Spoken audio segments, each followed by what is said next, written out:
Galera, dica rápida para vocês que tem um Corolla a respeito de bucha de barra estabilizadora. Se liga.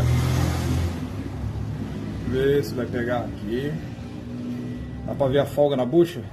Vamos colocar aqui por dentro aqui que fica melhor. Ó. Dá para ver a barra mexendo aqui. Eu tô mexendo com a mão aqui, o outro celular tá segurando, mas dá para ver agora, ó. Ele fica toque, toque, toque, toque, toque. Você passa na rua de paralelepípedo, numa rua que tenha muita desnível, a frente do carro parece que vai desmontar.